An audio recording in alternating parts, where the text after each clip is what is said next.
In a contemporary culture where we are increasingly isolated and divided from our fellow humans, many people have been led astray from a healthy path of growth and inspiration, and fallen into painful symptoms of depression, loneliness, and disillusionment. There is a growing void of community where we can have honest conversations about complex topics. We need to create spaces for the free thinkers, the outliers, and those seeking to further the ideals of the Enlightenment.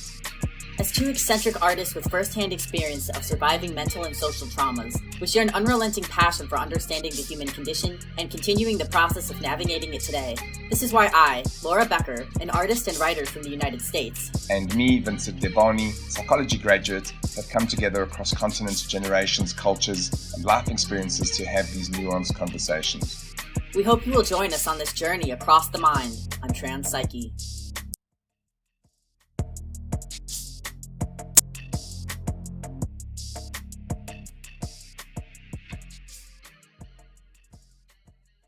I'm really excited for today because we're finally recording, and you and I love to talk to each other, but we're finally actually recording the very first episode of Trans-Psyche.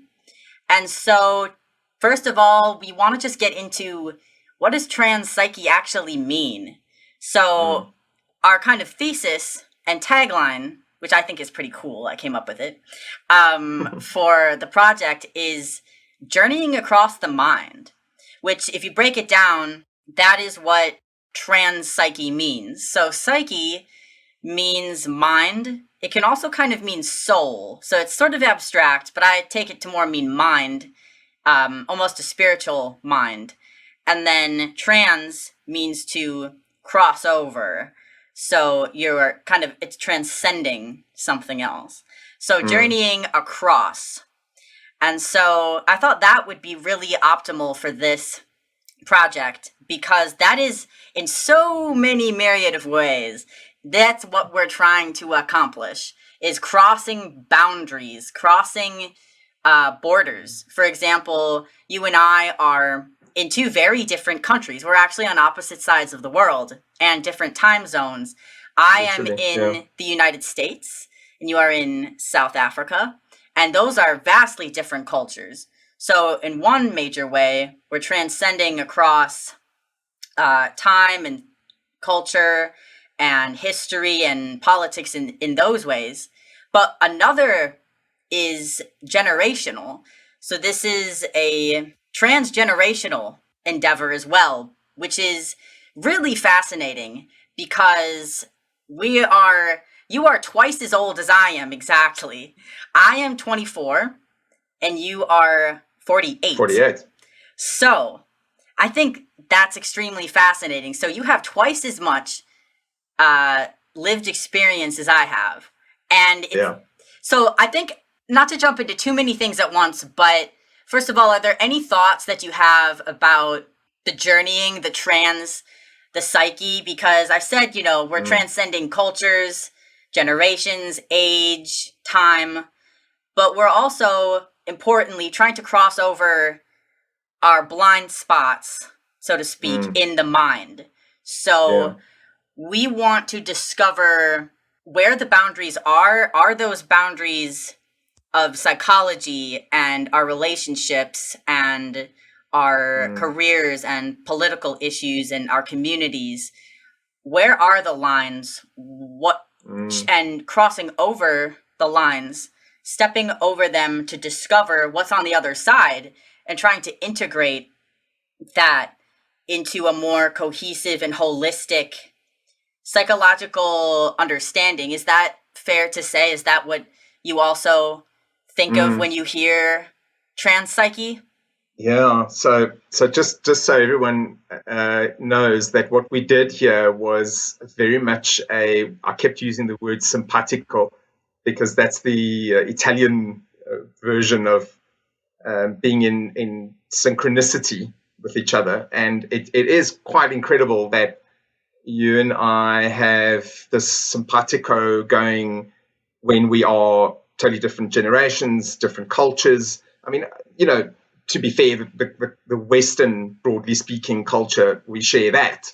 But beyond that, we don't really share a hell of a lot more than that. But it just shows, and I think that's why we were keen to do this, was to show people, or at least people listening, that there is, as you just said, there's all these other elements that come into the human experience and the human journey, and I think one of the things that you and I share is this passion for the journey, that it's not, life isn't about a specific outcome, that you don't have to be at a certain marker at 21 and then again at 25 and then again at, I'm about to turn 50 in 2 years' time.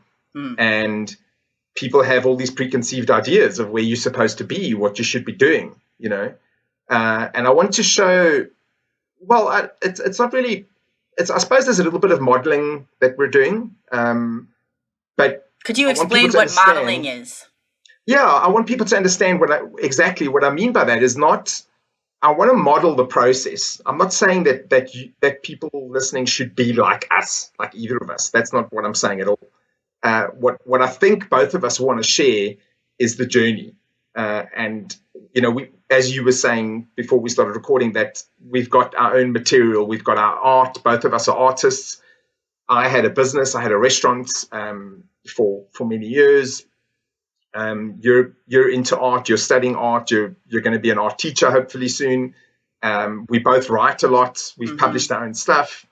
We've had both of us have had varying levels of acknowledgement of those abilities. So it's more about representing to people what can be done even when you're in these, sort of stuck phases. We spoke about that once before, assuming that you're stuck, but you're actually, that stuck mindset you've imposed on yourself. We all do it. It's not that you and I have suddenly seen through the clouds and, we understand everything. But I think it's important that we share the journey. Well, I think part of it is we need to, again, when I was talking about boundaries, I guess that's a little abstract, but I suppose when I say boundaries, I mean, like, what is beyond what we know? We all have our realities and our day-to-day, I guess, like, information and stimulus and media and all of these experiences that we consume. But we have to be able to see beyond that. We have to see a greater picture, a larger scope. We have to look up at the clouds and sky to even be able to see them in the first place. We can't, if we keep our heads to the ground and keep our heads to ourselves, heads down, and we feel like we're stuck. But even just physically, this is a psychological thing, even just physically standing up taller and kind of extending your arms out and kind of embracing, you do feel freer. Versus if your certain body language is, tight and curled up in a ball, especially people that do a lot of cocooning, right? I do that a lot. Cocooning is when you kind of curl up in the fetal position in your bed and just cover yourself with a blanket, and your world becomes so small. And on one hand, that feeling of smallness is like a protective measure. It's for safety and security. In reality, though, it's kind of a short-term survival strategy. So, like, this is what I always like to say. Laura, get your ass out of bed and just go outside and look outside, because when I'm in my bed, it is a small world. And that's just what I wanted to talk about so much, is a lot of this material we're going to be discussing is about digital culture and the digital contemporary age, because we have a lot of these people that are cocooning, and even if they're not literally just cocooned in their bed, they're sequestering themselves in smaller and smaller areas. So they're stuck in their house, and maybe they only go to work and their house. It's very limited, but they make up for it by having the internet, which is this portal to anything and everything all of the time. Which, this is what we want to discuss, because it's a way to integrate kind of, well, how would you say it, Vincent? Integrating the digital culture with our shared humanity as kind of the species. It is interesting. Yeah, can I pick you up there? Yes. That you were talking about. This is what I love about our chats, is that we come at it. We're coming at the same essence from different perspectives, and that's what I think is interesting. When you talk about cocooning, Vincent, should we give a introduction into kind of who we are right now? And because I think it's important to mention right now that you are actually studying psychology. Yes. So all right, So was an entrepreneur for 21 years. I had my own business in South Africa, which was a restaurant that did very well, and it was very satisfying. Of course, for all the reasons everyone knows, during lockdown, my business closed. But I had started studying psychology in 2018 already. So I had planned to be a psychologist in my 50s, basically. So I planned to do a completely different career. And I had come into it because I realized there were certain things there's abilities that I have that I was trying to apply in the restaurant environment, which didn't work so well. You can only help so many people by employing them and by giving them skills and all that kind of thing. And I just realized that to find a congruence between my lifestyle and my goals, me being a counselor or a therapist would have been a much better second half of my life. So a huge impact on my life was Jungian psychology, and specifically James Hollis, the way he talks about the journey and the archetypes that we are either drawn to or not drawn to, and all these other things. So not that I want to get into that specifically, but just for everyone to understand that I've got the training in psychology, a Bachelor of Psychology, that gives me the let's say the academic language that is going to be about the stuff we're talking about, And then Laura, you've got your own experiences. Well, right. I am finishing up my Bachelor of Arts in studio art and community art. So I'm multidisciplinary, not sure exactly what I'm going to do with that. So I haven't formally studied psychology. I mean, I have taken a few courses and, of course, my kind of out of school real life training, which would be my lived experience. And this is what I want to kind of introduce, because one of the biggest reasons we wanted to do this project was because we believe that we are living demonstrations like day to day of this journey. It's an abstract thing, but we are living it day to day, and we are in two very different positions in life right now. So me, I am 24. My background is one with a lot of mental health struggles and some trauma and a lot of different adversities, and that has shaped and sculpted my life immensely. And so this is where I'm coming. I am right in the midst of it, right? Like, I am going through the hell, you could say. Like, I'm going through hell and I need to keep going. So that's where I am. Personally, I am learning new things day to day, processing past trauma, understanding these psychological concepts, and becoming an adult, learning how to have adult relationships and understandings of maturity. Versus Vincent, you have twice as much experience with this. So you have already overcome much of that in your life. And you also have a background with adverse childhood experiences and mental health struggles and traumas. So it's a really interesting juxtaposition, because even though we are very different people and at different stages in our lives, you understand where I'm coming from exactly, or very close to exactly, because you have been through all this already and are now looking back retrospectively.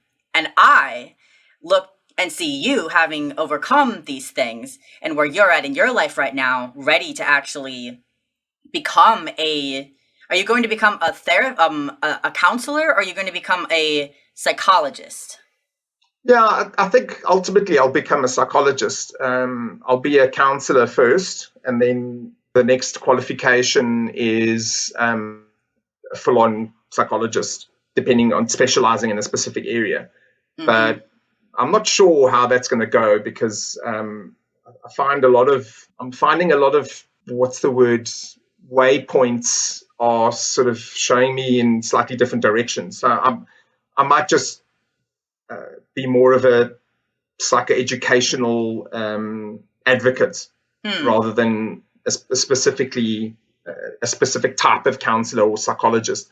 But I do think I want to counsel people directly. So I think, like, just to go back on stuff that you were saying now, I think what's important here is that, you know, you said you're in the thick of it. And again, it's not to say that I'm not in the thick of anything. The last 2 years of COVID and lockdown and losing my business, and I did spend a year and a half trying to save my business, which was very stressful.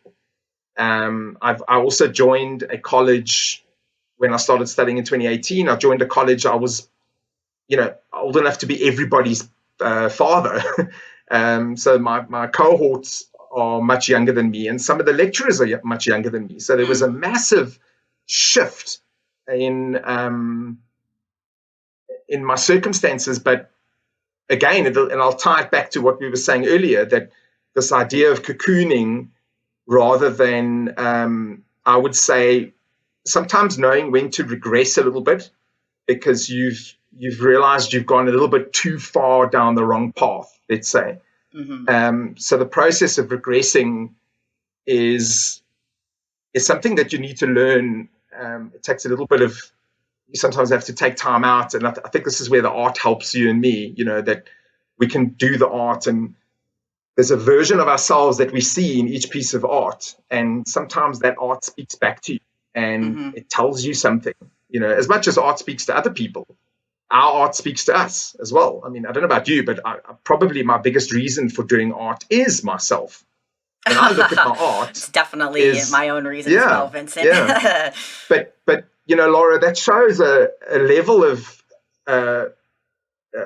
let's say personality development that we've earned, but I think also we've been blessed with for whatever reasons, you know, that allows us that perspective, you know, and then you can sit in a podcast with someone in South Africa who's twice your age, and we can agree that you're in the thick of it, you know, but we all are.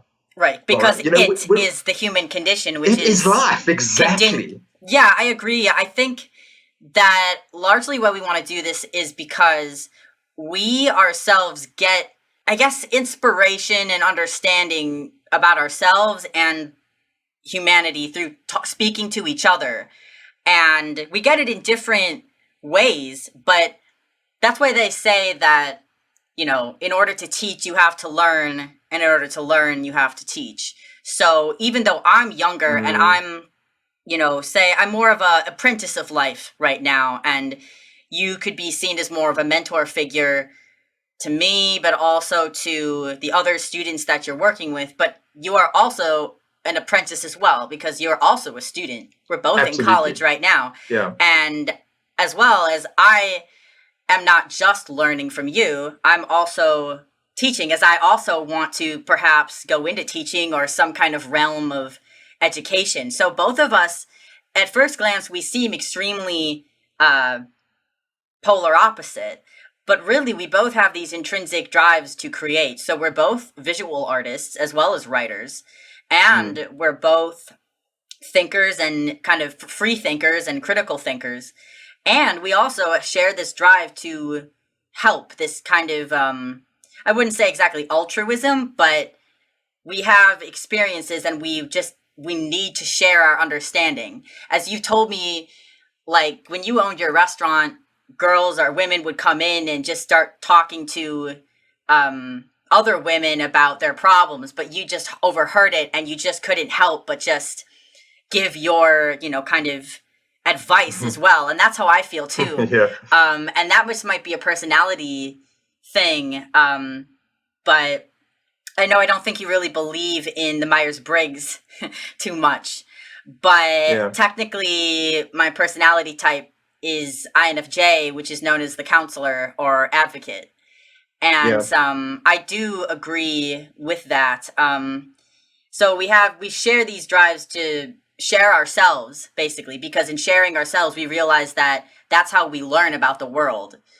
And so I think when you talk about modeling, this podcast is sort of a scenario, it's a situational, almost demonstration of not only having these types of free-form, good faith conversations and dialogues, but it's also a modeling of a therapeutic process. Now, not a direct therapeutic process between client and clinician, but a therapeutic process between, I suppose, mentor and mentee in a way, but it's kind of a bridge between that and a therapeutic understanding, because although it's not therapy, it is therapeutic in that we are bringing forth like psychological literature, psychological concepts and understanding, but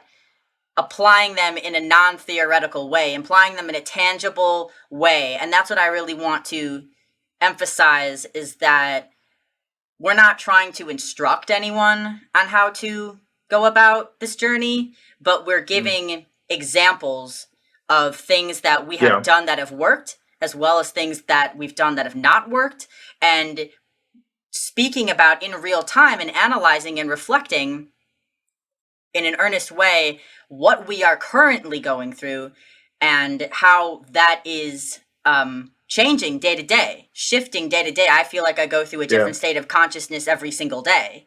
So that's what I'm talking about, expanding the mind, journeying through it.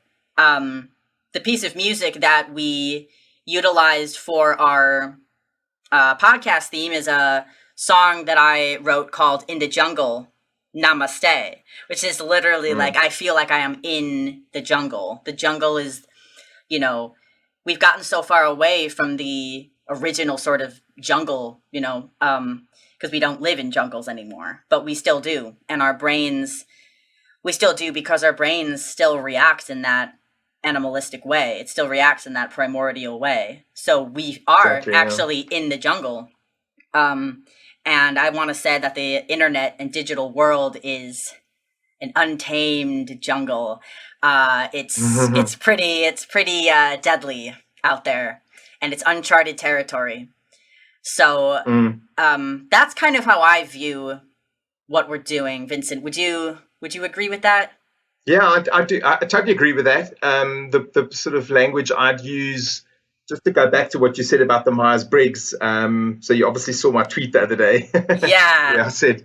So this is the tricky part of what I'm doing with the, let's say, the podcast and my WordPress page, is there's a line that I sort of straddle of being the student psychologist, the counselor that I might be next year, and the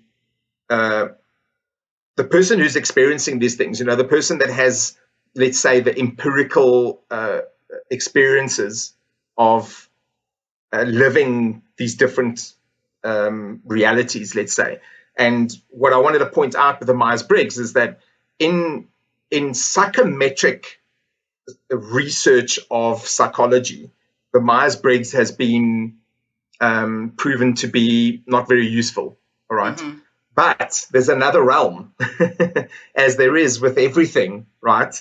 The other realm is, if you need a mirror, okay, you don't go stare at your grand's aluminium pot that she uses to make soup with.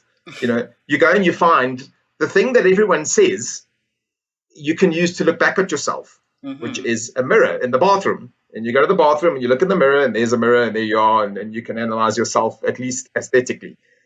The Myers-Briggs provides that as a I'd say actually quite a good reflection of who you are now.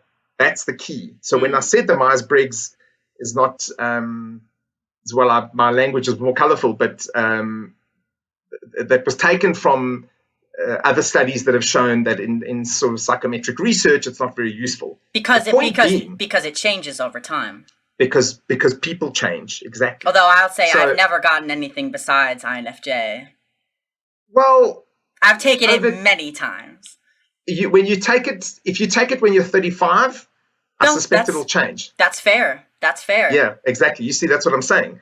So when I say that it's not useful to basically, if the person doing the test, which is, sometimes it's a psychometrician, and they will make all sorts of recommendations based on that test, but even they are told that they must remind the client, sometimes the client will be your employer, that it's only a snapshot of things in time. So then the other thing I think you and I are doing is, I'm sure you've seen, what's his name, Angel Eduardo's article on Star Manning, where you talk to people.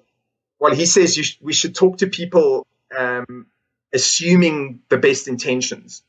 And I know that doesn't always work when you're talking to people that are ideologically possessed, like we see a lot of nowadays.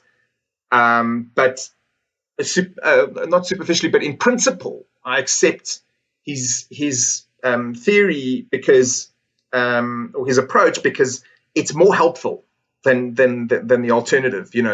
What he says is, if you meet someone who is at least exhibiting basic, civil discourse, then you can star man them. So when I speak to you, I assume that all you want to do is have an interesting conversation and live a better life, let's say, okay? Which I think is good to assume of all humans, unless, as I say...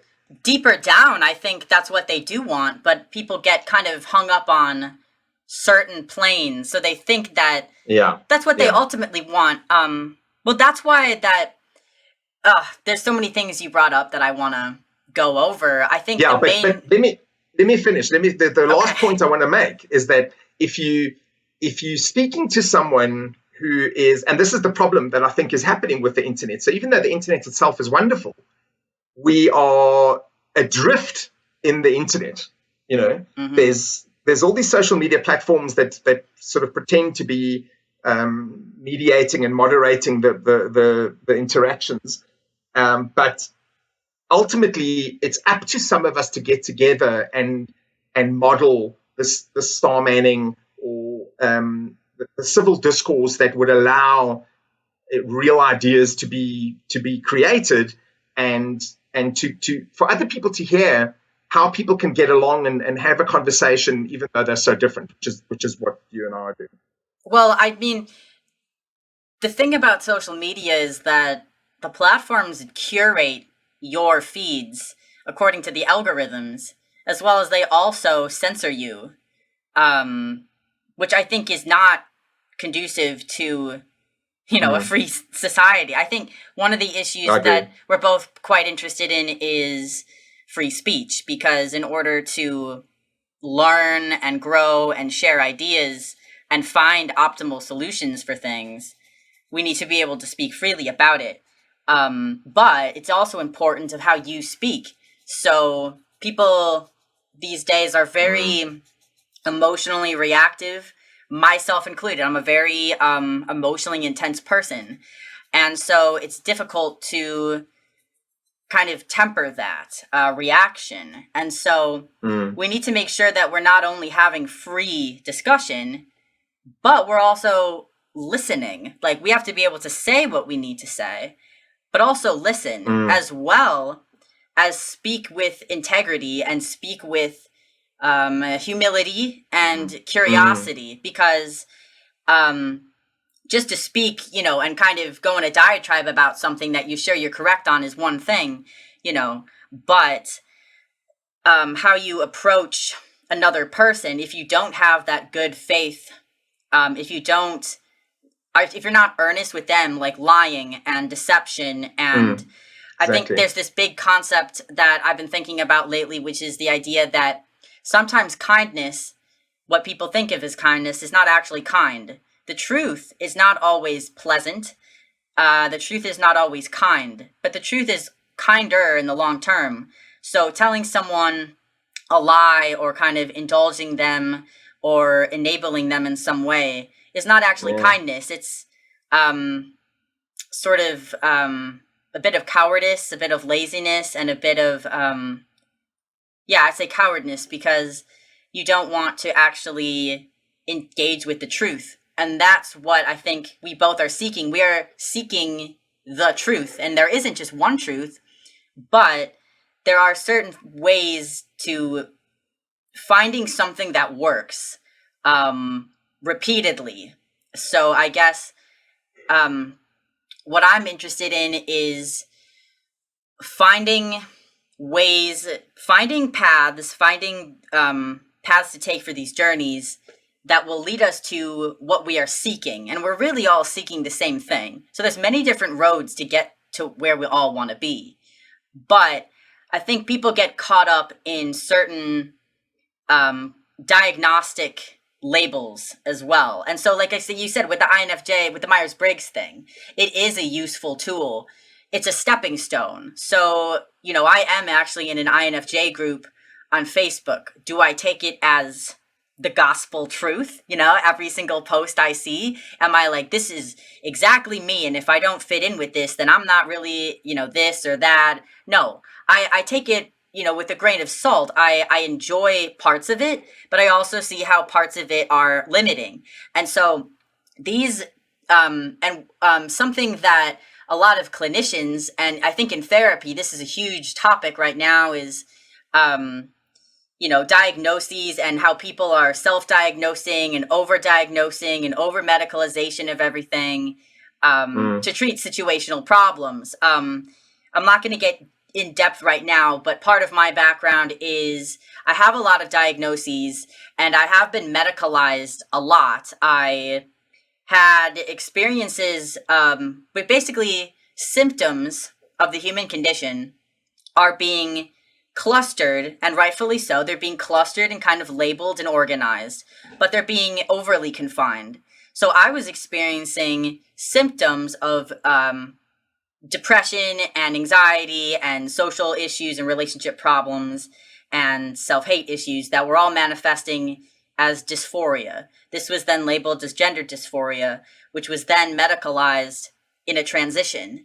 And I had a medical transition, and I ended up detransitioning because my problems were actually more related to, the human condition than this gender concept. But people are getting stuck and hung up on just one criteria as well, not only just, diagnostic labels, but also group labels, tribal labels, political labels.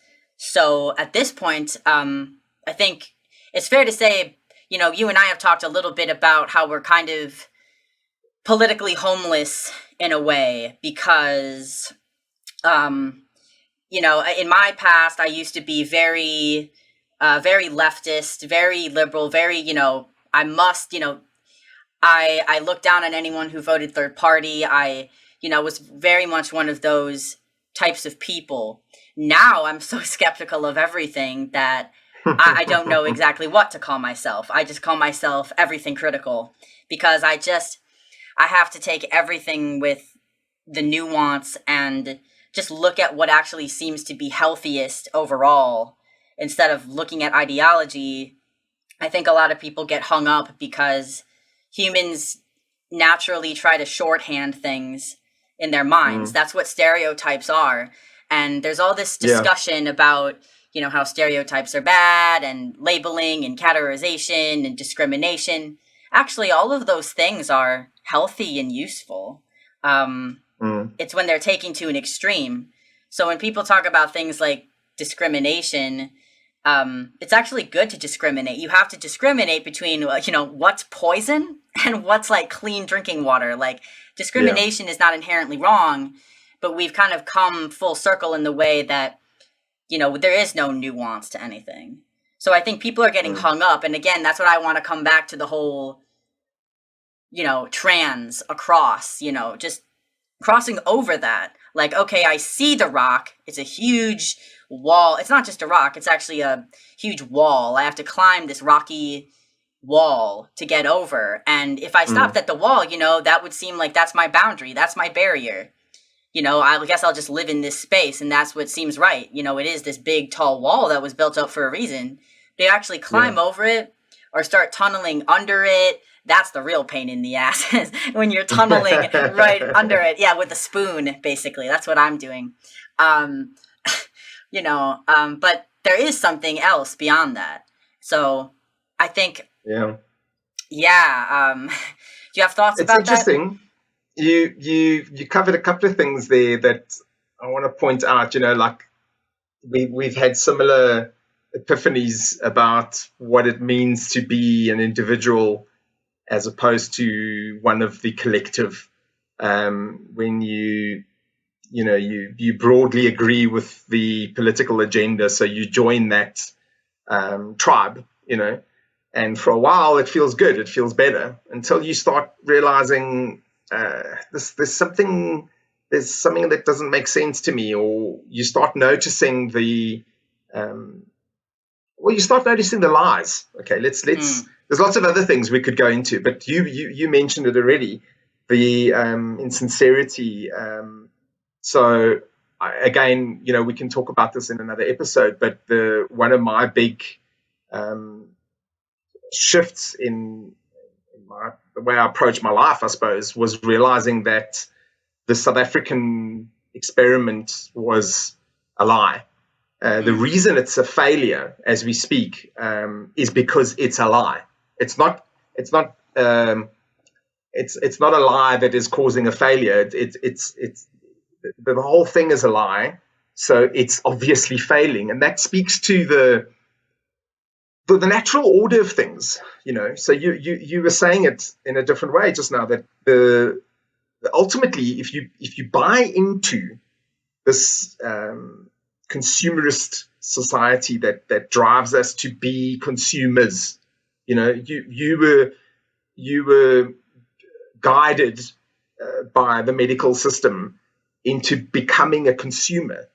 So if you look at it, if you look around you, there's so much that and I would say something similar about South Africa. The whole South African experiment was for the World Bank to have another consumerist society on the tip of Africa, which would have changed, they believe, would have influenced the rest of Africa. And there were all these wonderful ideas that people would be lifted out of poverty, and everybody would just be Singapore, or South Korea. It would be South Korea, and Zimbabwe would be North Korea, and the West would have another little gem in its crown to say, look how wonderful we are, And this is my frustration, is that even though I'm very grateful for everything Western, broadly speaking, Western civilization has given us, I am 100%. On the other hand, the more recent Western history is lies. It's lies. It's and what are those lies exactly, do you think? Well, it's that. If I can boil it down, it's if you consume, you'll be happy, and that is a lie. Consume what?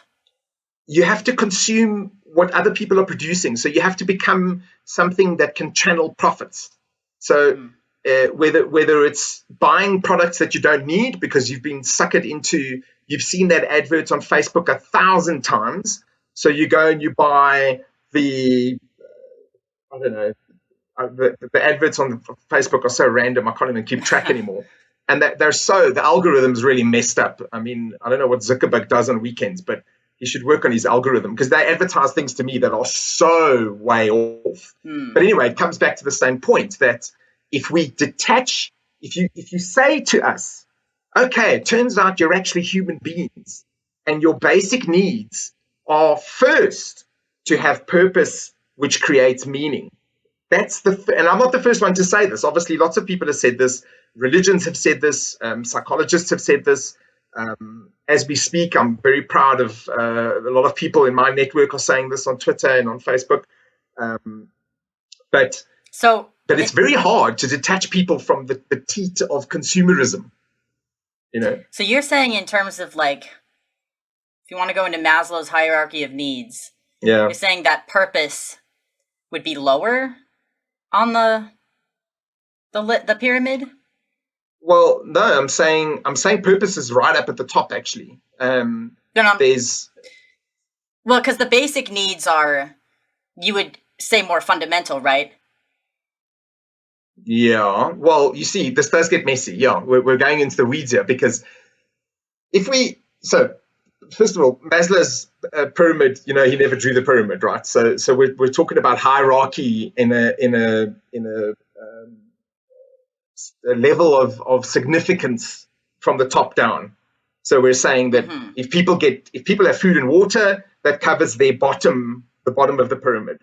And as they go up, we have things like purpose and meaning and autonomy. Okay, yeah. Which is, so what I'm saying is that in my experience and from my observations and the research that I've had to do regarding South Africa,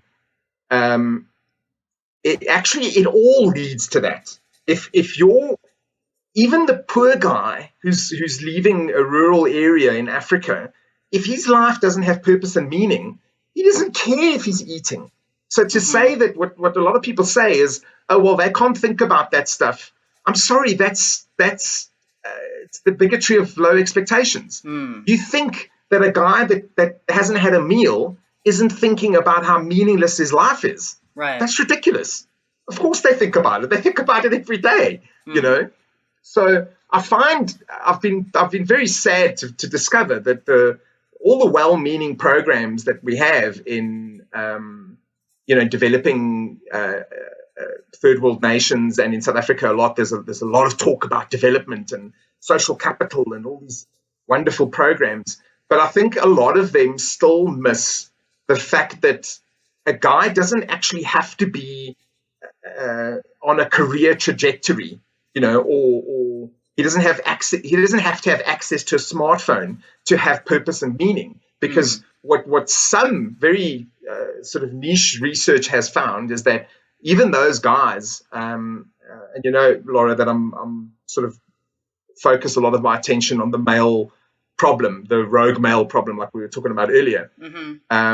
So to say that the guy that's leaving a rural area who grew up, looking after cattle on the mountains of Lesotho, let's just say, all right, to say that the best thing for him is to move to the city, have a smartphone, sign a contract for a car, and rent a townhouse is ridiculous. Because what we should be doing is finding ways for that guy to live his life the way he wants to live his life, And anyway, why I'm using that as an example is when the more we don't recognize that dramatic example I just gave you, we don't recognize it amongst the two different people that walk into your counseling offices. If you're a counselor, you've got one person who wants to live his best life, and he's got a job, and he's on the surface looks very successful. But then other people, they have outward signs of dysfunction, let's say, So it seems obvious, but actually, like you said earlier, we all want the same thing. I believe that, like we were talking about earlier, the skeleton of the psyche, let's say, to combine our two themes, that there's no point addressing all these other things when you're not addressing those key things at the same time. So I think one of the things that you and I do in our conversations is we keep coming back to, yes, we'll talk about the struggles, we'll talk about the medication, the path I went down, for example, of being an employer and dabbling with this consumerist culture, because obviously I created products that other people paid a premium for.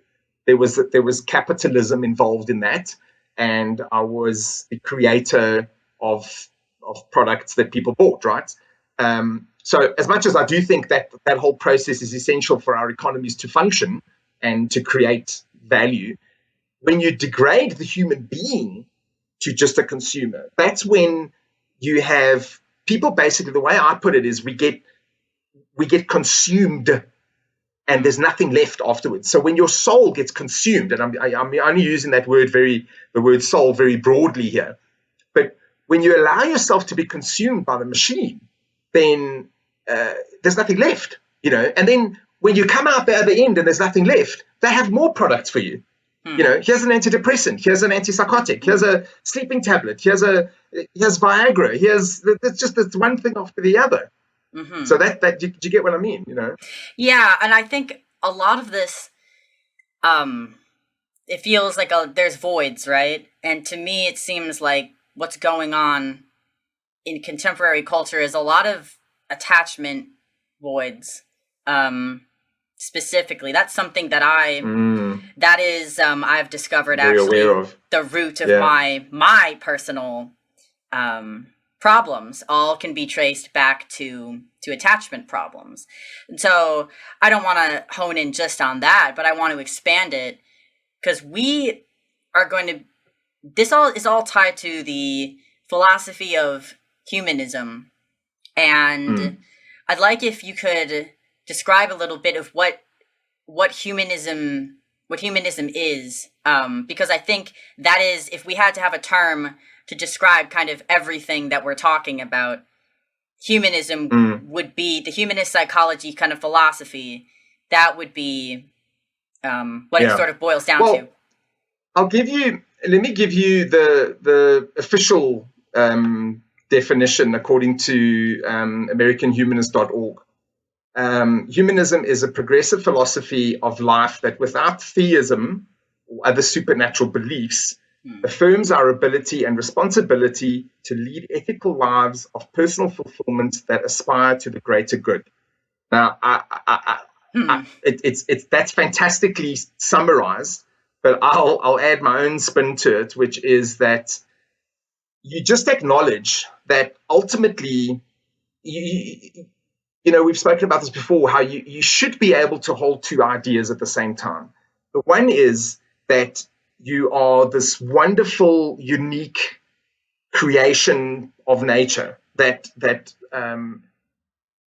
is, again, something when we talk about suicidal thoughts that I think is so important, that every day, every one of your cells is at war all day long while you're napping to keep you alive and to make sure that you wake up and you can see the sky the next day. Okay, so you can absorb that idea on the one hand, but that doesn't make you the center of the universe and that everything else must bow down to every one of your little neuroses, all right? Because ultimately, we are driven, whether we like it or not, and if there's any psychologists listening, this is Daniel Kahneman talks about this, the second order thinking that he spoke about, which is, on the one hand, we have our superficial responses, and on the second hand, we've got these secondary responses that, well, what are they? They're really our innate drives and our let's say our spiritual drives, and a lot of those things have to do with what will make the species survive. So that's why I say you have to keep the two ideas at the same time if you're going to be successful as a modern being that can fully utilize the wonders that the modern world has given us. You have to acknowledge that you're driven by evolutionary forces that want you to survive at all costs and want the species to survive at all costs. So that will affect a lot of the decisions we make. But on the other hand, none of that's going to happen if you're not looking after yourself. So I think what happens in psychology sometimes, and definitely what happens in sort of popular culture, is that we're driven towards this, oh, you're just so unique, you're just so wonderful.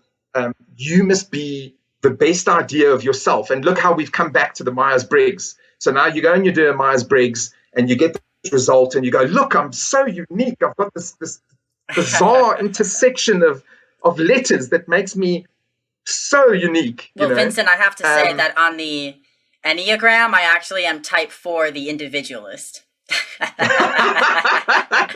The individualist, artist, romantic. But both of us are, and I think it's deceptive, because here we are doing a podcast, and we did a couple of episodes with Third Factor. So I think that's one of the reasons we can model something, that we've got something to model, is that we've acknowledged and recognized that we can and should pursue our own goals and our own desires, but within the framework of what works in our community, what works for I don't want to say the greater good, because that sounds so, it's too abstract, magnanimous. Yeah, it sounds magnanimous a little bit, but what I'm saying is the that collective, the shared, the collective. That's a much better word. Yeah. Because ultimately, and Jung spoke about the unconscious collective, which I would relate to basically evolutionary psychology. Because what I would say is, whether you like it or not, if you start behaving and performing in a way that is not to the benefit of the collective unconscious, or the evolutionary drive of the species, basically, whether you're doing it at home alone or not, it doesn't matter, because inside you've got this little engine that's going, and it's saying you must be part of community, you must share your genes, you must reproduce, you must all these other things, So I'm not saying, so obviously, people don't know us, so I just want to clarify. I actually don't have children, and I don't intend to have children, and my wife and I have agreed on this. So I'm not being literal. I'm not saying that we should be out there copulating. Okay, I mean, in one sense, I think there is a genetic drive. Of course there is. But I would say that people utilize this. I think it can go down to the cellular level, where a single cell organism has this instinct to copy itself and perform mitosis.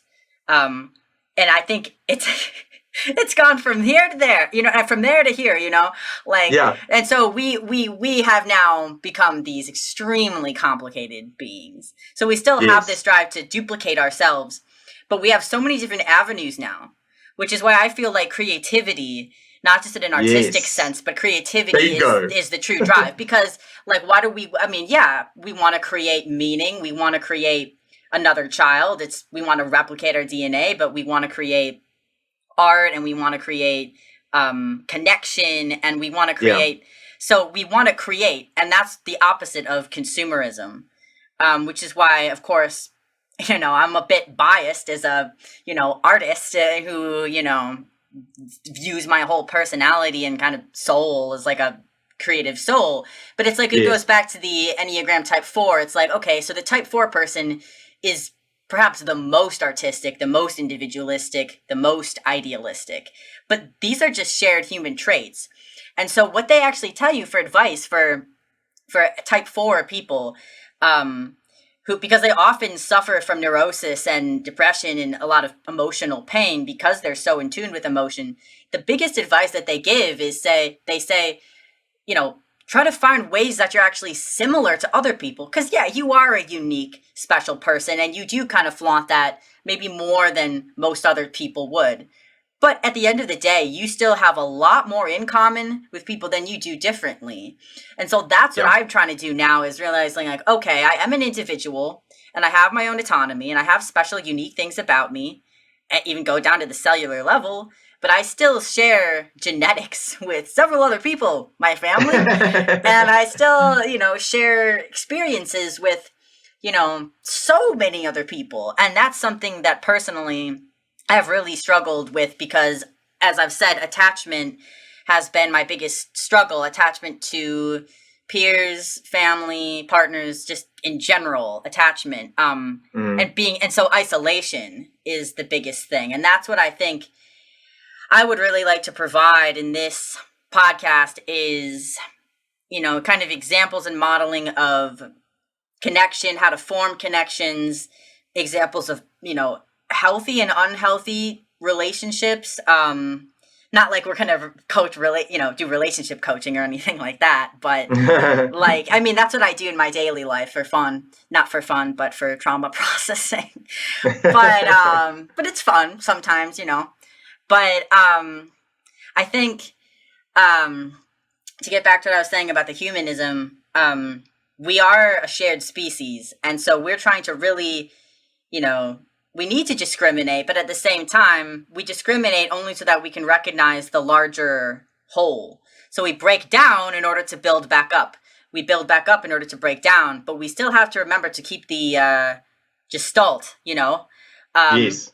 So I think that the humanism is this collective sense that the vast majority of people innately are pro-social. So I think we need to really discuss what is pro-social and what isn't, and call out examples of what we're seeing collectively that is not pro-social, that is very anti-social. And I think there's an extreme amount going on right now. The internet was meant to be pro-social, but it's become a very anti-social space in some places. And so, and it's the worst thing about the internet is that itself isn't just antisocial, but it's actually programming us to be antisocial in real life, in our physical, tangible realities and other relationships. We're not as outgoing, we're not as social. I mean, I'm sure you've seen, so you're writing about this, right? Like how, men and women are collectively having a lot less like sexual relationships, and young people are dating a lot less. People have fewer friends. There's high rates of loneliness. So I think that's one of the big niches that I think we really need to try and work through and understand, is how these social forces are inhibiting our natural human drives and what would actually bring meaning. Not, because like I am I suppose a content creator. We both are, right? And like I'm very into content creation. I love tweeting, or things like that. But, where is the line? Where is the boundary between, just mindlessly kind of reacting and liking and sharing and commenting and actually having, real meaning come out of it? Because it seems I have a theory. Sorry, can I just finish this? Yeah. I feel like a lot of people are getting meaning out of their social interactions on there, but it's actually negative meaning because our, the brain kind of naturally recognizes and remembers negative experiences more powerfully, right? So everything is very jaded and sort of muted online. It's very disconnected and detached. So we tend not to feel the impact of the positive interactions we do have, or the recognition or the likes. If we get like 1,000 likes on something, but then one person says a negative comment, we are going to remember that more. And so, it's similar in real life as well. But the difference is that if 1,000 people came up to you on the street and said like, I love you, or you're a great person, or I really like what you did, and one person came up and said, I don't really like what you did at all, it's different. So I think just putting it out there, we can go back to that in future episodes, just, how those reactions are muted, but also heightened online. So I was going to say, just to pick up what you just said, that the massive difference there is, you see how the evolutionary drive again, if you were working with your species, okay, then you would see them in person, and even you and I connecting via video and audio is already a better. Do you see how that satisfies that little evolutionary mind that says you must socialize, you must, and I like the way you connected reproduction of the species with creativity, that the drive is actually similar. And I like that because that is so important. That's something that I'm doing. I chose not to have children, but I'm very creative. And I had if Jungians listening, I had a dream when I was much younger that I designed and got a tattoo. I don't have any tattoos, but I dreamt that I got a tattoo that had the word create emblazed across my back. And I actually woke up and I did the drawing. So I've still got that drawing for my own purposes. But it defined me as a person from that day, that whatever I'm doing, I must. So notice the subtle difference there. When we say creative, we tend to think of people like you and me. We write and we draw and we paint and we create fashions as well. We create images, we create music, whatever it is. Okay, but I would go down to the basic level of just create. Like, if you're not creating, you're dying. All right. Yeah. I see it as there's a word, almost like a current. There's a positive and a negative flow of current. And as soon as you slow down, and I'm not saying you have to be creative like we are, like artists and painters and musicians. I'm not talking about that. I'm talking about, what are you creating in your life? Are you creating anything? If you created children, well, you've got a massive jump on many of us because you've created 2 human beings, So there's so much that comes with that. But I wanted to point out also that when you were talking about the social media realm, one of the reasons why it doesn't work, in many cases, obviously, I find Twitter quite satisfying, I must admit. Well, the dopamine release is quite satisfying. Yes, and I mean, I just, as an example, yesterday I read 2 fascinating articles, journal articles, to do with research in psychology that I would never have found if they weren't shared with me by 2 people that I respect. Okay, so that's the key. That's the key that you just said, though. 2 people that you respect, right? You caught me, yeah. You caught me. So look at and I'm trying to think of a model a model in my head of how there's this convergence of, there's a certain amount of choice with social media, but the problem is social media has weaponized our choice. They've weaponized it to make profit. So what I find frustrating is, it's all good and well that they're obviously a business and they have to fund all the servers and all the networking and all the cabling and everything that they have to lay to allow these platforms to work smoothly and have some kind of human interface. I understand that. So I'm not saying that they should just be free, because that would mean then governments would have to provide them. I mean, we know how that's going to turn out, so let's not even go down that road. But at the end of the day, what you realize when you go on Facebook and you see 100 ads is that you don't have choice, actually. You have to see those ads, because if you don't like one ad, they'll just give you a different ad, all right? So there's an element of choice that's removed. So I think somewhere along the line, in the let's say the tree of choice, pro-social activity, this is what I was trying to tie it back to, choice, pro-social activity, and lies. If you're in the wrong area on that little triangle, you think about social media nowadays, Facebook and Twitter, and I know the other ones are sometimes worse, they're actually peddling less choice and more lies, because the illusion there's of the free lie. Choice. It's an illusion, and it's supported by all these things that primordial brain of ours just sucks up. That we see pictures of people on Instagram and we go, oh my God, they're just, what are we thinking? Let's just think about that for a second. What are we actually thinking when we look at all these beautiful pictures on Instagram? We're thinking, oh my God, we would reproduce with those people. That's actually what we're thinking. So what social media has done is they've tapped into our primordial brain and they're selling us a lie. And I know the social dilemma documentary spoke about this. So again, nothing I'm saying is new, as is the curse of being human. I know. I find reproduction drives to be really obnoxious. I wish I could just shut it off. Frankly, but at least you admit you have one, because if it doesn't find an outlet one way, it'll find an outlet another way. And social media has hijacked that and made us these submissive serfs of the algorithm, basically. All right, so everyone's heard this before. I'm sure a lot of people have heard this before.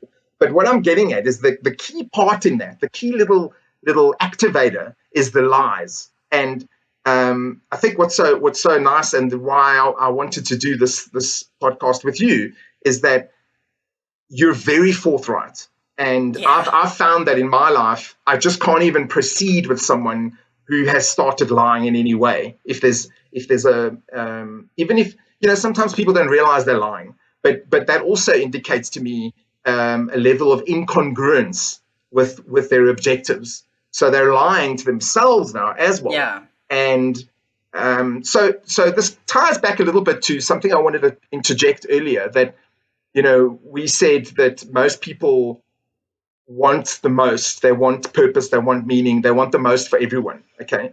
Unfortunately, that's not always true. And I know this sort of sometimes stretches into the political arena, but let me leave politics out of it. At the end of the day, I'm South African and I'm not interested in American politics specifically, but unfortunately, the rest of the world watches American politics because you display it on your networks all day long.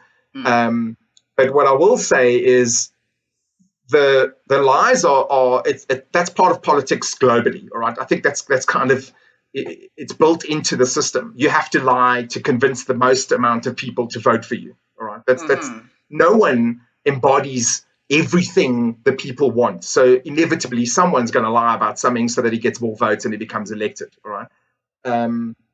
But the only way we can combat all of this is if we stop lying to each other, and then the individuals can stop lying to themselves, and slowly we can start being congruent. We can start having these kinds of honest conversations where people can look at us and say, this is what someone at 48 can be going through, and this is what someone at 24 can be going through, and at the same time still be honest with each other and with ourselves. And that's why I said, it takes humility as well as curiosity, because I think you're not, I do love the quote, you're not immune to propaganda. No one is. I kind of, shake my head in bemusement every day about the fact that I bought into the transgender propaganda, something that I just see as a joke now, and I'm just I had surgery because I was so irrational at that time,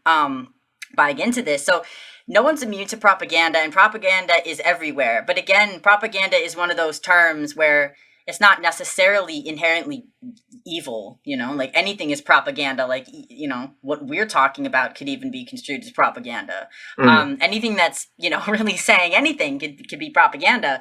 But that's why I feel that critical thinking, critical reasoning, and less being, having more of a handle on emotional reaction is really important. And as well, seeing the larger, breaking it down and building it up, the gestalt. Because it's not that you can avoid propaganda. It's not that you can go on Facebook and, avoid seeing those ads. If you want to utilize a society, you have to exist with this bullshit. You drive, if you want to use a road, you have to see a billboard. Sure, yeah. I mean, even at a gas station, I hate this. They play ads on the pumps. I'm just dude, I just want to get some gas. It's 3 a.m. and I'm stoned. But that's tripping me out. I don't want to hear that. But so I think the most important thing is recognizing who is saying this. Why are they saying this? What is their angle? Is this actually a fundamental truth? Does this align with my values? And there's something that we wrote for notes, and it's about finding healthy values. So it can be extremely hard to exist in a world where you don't see yourself or healthy values being mirrored around you. And as we spent more time online, we've seen how many people on the internet are lonely, maladjusted, and seeking a sense of purpose, belonging, and want to find their authentic values, but are struggling to do so. So this is why we need there's a void of community where we can have honest conversations about complex topics, which is why we need thriving spaces for the free thinkers and questioners. And this is interesting because you and I are both involved in some circles that are the free thinkers and the questioners and the outliers. Yeah. And I'm fairly involved in the gender critical community, which gender critical at this point is it's very broad. There's so many different types of people. And there's certain things that I really don't agree with at all. And certain things that I do. And I don't want to be labeled under that one thing because I don't want people to project every single assumption that they've ever made about this group, onto me, because it's individualistic. So that's why it's hard enough to even find a community where you can be honest and where you can actually trust somebody else, which again comes back to attachment theory as well. But it's then when you're in that community, people get sucked into then believing whatever that person says. So like when a lot of, like, use the trans community, for example, I never was fond of the trans community when I was transgender for these reasons, but there was a lot of people I know that got suckered into this, feeling of safety and security and community and belonging that they felt this is my group of people, and therefore anything that these people have to say, it must be right, and I must believe every single thing that they say, and they're, saying that this other thing is wrong or whatever, so that can be a huge issue, which again leads to the lonerism. So like, you can choose not to go on Facebook at all, and maybe if you can find community elsewhere, that's good, but it's difficult to bridge the gap between finding the right community and then even finding a place within that community. And that's why I think a lot of people they go to the extreme of either, well, like an attachment, avoidant or anxious, right? Like if you're avoidant, you're going to just remove yourself entirely from that community, and you say, I don't need any group. I can just do this myself. I don't trust anybody. They're lying to me. And you could see why someone would have that experience, right? But then there's the person that might be anxious, preoccupied, and then they are like, no, I need a group. I must belong, right? And you see their perspective, and they ended up getting suckered into this kind of abuse dynamic of social groups. And that's what as we both listen to the Disaffected podcast. Disaffected talks a lot about how these are abuse dynamics, which relates to attachment theory, relates to personality theory, and of these political groups, their abuse dynamics within these communities that are supposed to be supportive. So that's why it just comes back to curiosity, earnestness, integrity, knowing yourself and your values, so that you can call out, you have the strength to and confidence to call out when something is not aligned with your values, as well as finding what your values actually are. And I think that's a huge piece that's missing for youth today, as I think they don't actually know what healthy values are, because traditionally all values were determined by religion, whatever religion it was. And, your parents taught you your values, and they were taught to them, and it was very, strict. But did they? Did they, though? Well, they imposed their own values of what they were taught, right? Yeah, but there's a generation that were taught all values are the same, and everyone gets a naughty badge, everybody gets a prize. So well, that's what I'm saying, is this generation, Generation Z, they're basically taught, like, all the tradition is completely wrong. This is outdated. Like I don't know if you saw that article that was on Twitter yesterday, where it's like, the 30-year-old millennials are intimidated by the 20-year-old Gen Z co-workers. And it went into this, it was just so funny, because all the examples of like Gen Z people, Gen Z has a sense of entitlement. Absolutely. And apparently, millennials had a sense of entitlement as well. I mean, I think every generation has some entitlement, but especially Gen Z, because they were taught that, they had these individual values and that they could do anything they wanted and be anything they wanted. And now everything is about, protecting people's emotions and holding space and all of these things. So they think the problem is that it's a mirage. They think they have healthy values. They think, when I was 19 and, getting very into, liberal feminism and being trans and all these political things, I thought, like, wow, I really know all the values. I'm not racist. I'm not sexist. I support gay rights. Like, it just seems so straightforward. And anyone else who doesn't believe this is just stupid. It's just an asshole and selfish. And, and it's just, I really thought I had the values figured out. And that's the real problem, is when you think you have something figured out and then you don't have any flexibility in changing your mind. Which is like me. I am a stubborn person. I think it comes back to, a sense of fear in a way. Like if I'm not right, that kind of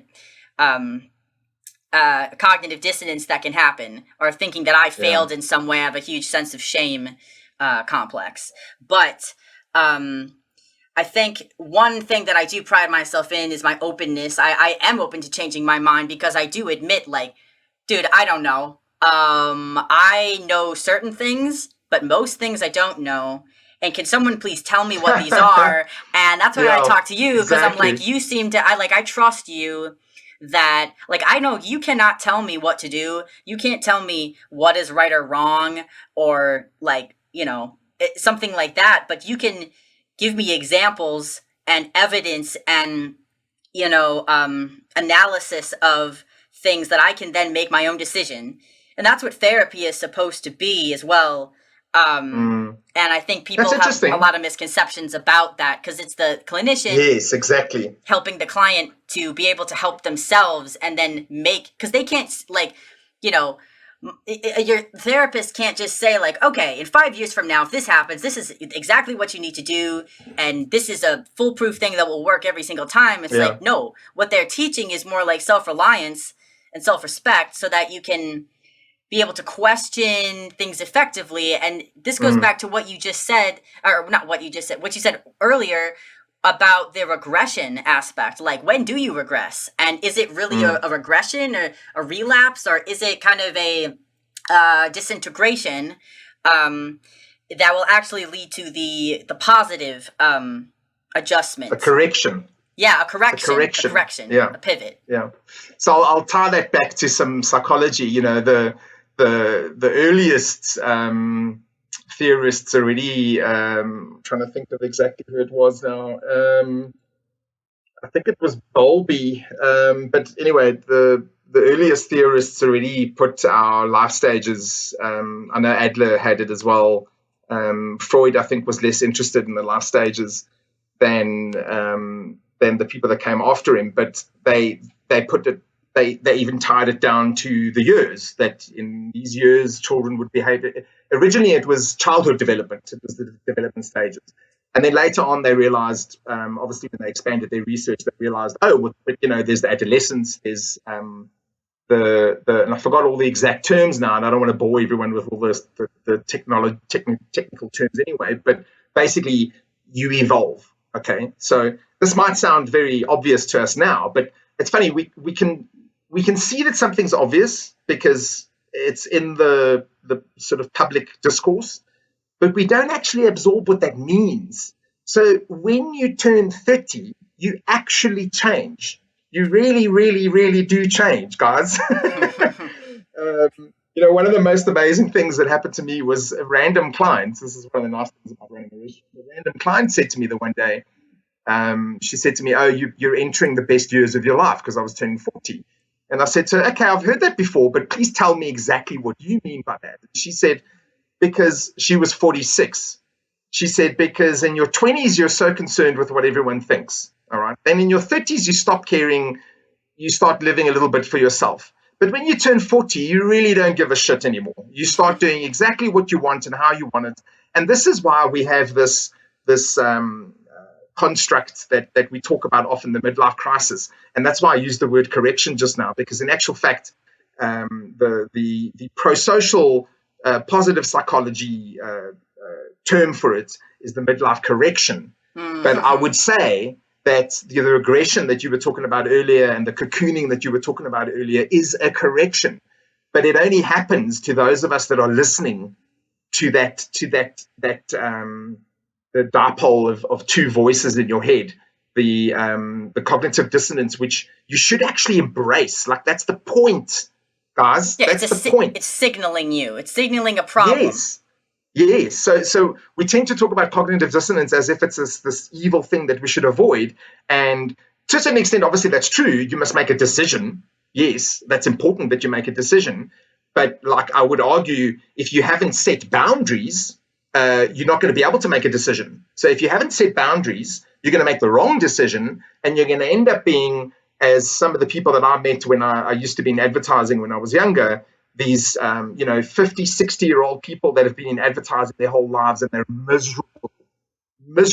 Imagine they realizing weren't listening 50, to their cognitive dissonance. They didn't listen. Yes, and how do we do that? We start drinking, we take drugs, we play computer games, all these things that I just want to make clear that I've done all of them, and I'm quite happy to do them when it's required, because that's exactly what I'm saying, is that you have to correct. And when you need to correct, you have to withdraw a little bit. You have to shut down the senses, especially for people like us that are these. I was going to, I wrote this down while you were talking, that there's an amount of chaos, I think, that you and I embrace. And we say, you said it earlier before we started recording as well, that it's in that chaos that we can sort of sit down with it and go, okay, what's happening here? And then we start sorting it out. And from that chaos, you actually create the image. There is an image there. So we don't reject the chaos, you see. And I think what the consumerist culture, I'm actually refining something I was trying to say earlier. The consumerist culture absolves us of that. It says, here's a pretty picture. Here's the pretty music. Here's the pretty show. Here's the pretty person. Here's the filter to make yourself pretty. So it removes the chaos from us. And instinctively, you and I are like, no, don't do that. And I want to point out something. You said when you're at the petrol pump and they're playing ads to you, when all you want to do is fill up your tank. I heard the other day about an area in France where they literally only allow adverts that have been approved by the city council, and they only allow them for 3 months of the year. All right. So I don't have the exact details, guys. Don't shoot me if I'm getting some of the numbers wrong. But in principle, I believe it's somewhere near Lyon. It's either Lyon or near Lyon that has these rules. They have no advertising. The only place they allow advertising throughout the year is on bus stops. And that's because of some deal that was done before this new law was created, which they're still honoring because the company survives on this revenue. All right, so fine. So they've got ads on the bus stops. But imagine they've got no billboards. They've got no flashing neon signs, and all the paraphernalia that comes with excessive advertising. And look, if you live in certain areas of America, you probably have no clue that there are very strict advertising rules in many places in the world. All right, that's not unanimously accepted that you have a right to infringe on people's spaces and eyesight to the extent that is allowed in most Western capitalist economies, right? Please, when I say capitalist, by no means am I talking about the opposite socialism, all right? I'm never talking about socialism. I live in a country that's partially socialist and it's falling apart, so please don't even go at me about that. But I'm describing the construct as it exists in the West. The problem is when capitalism is run away, then you have ads. You have pamphlets in your post box. You have ads on your street. You have ads. Where are they going to think about putting ads next? Is the question. It's not what they're doing already. It's where next. Because even in our suburb, they're just everywhere. And even though there are bylaws, no one listens to them. Anyway, the reason I'm bringing that up as a point is to set you into this picture of Laura standing at the pump station, stoned on her weed. I didn't say it was weed. with her psychedelic outfit and her psychedelic car. Yeah. And she looks around at herself, and so Laura has her own chaos, which she has created. Yeah. And from that chaos, she has made order. She has found a way to create order out of her own chaos. But that's her chaos. She owns that chaos. I do. If you don't mind me talking about you like this. I know that's very accurate. Then she looks around herself and she sees that society is chaos as well. There's adverts on the pump station. There's probably a flyer stuck to the bottom of her shoe. Someone probably stuck a flyer in the windscreen when she was stopped at the dealer's joint. And across the road, there's a billboard. There's magazines in the shop window. The radio's playing adverts. I mean, is radio anything but adverts anymore? I don't even know. I've stopped listening years ago. But I heard something, and it was just promotional activity constantly between songs, between shitty 30, 40-year-old songs. It just blew my mind. Why do people even bother with that anymore? But what I'm emulating here for you and demonstrating is, in this conversation, you've got Laura, who has her own chaos, and she's created some order out of this chaos. If people listening don't know what I mean, you can go to her website and see what I mean. And then you've got Angelo, who's 48 years old, who has done something quite similar. I create art for myself. I created a business, which was very much a creative space. But the point I'm getting at is that when we try to find our path, we're distracted by all these other aspects in our environment. So what I want to say is, when you go on social media, you are subjecting yourself. You're opening yourself up to the chaos of the world. And what I would say is, I reject the right, even though I accept capitalism as a successful economic system, I reject the right of everybody to infringe on my space to that extent. I don't accept that. I have the right to have a certain amount of, let me rephrase that actually, not a certain amount. I have the right to have my level of information coming in, of chaos, that I can mediate. Okay, and obviously you can mediate it. You could just switch off the TV. You can. Well, you can't really avoid billboard ads because they're up in your face.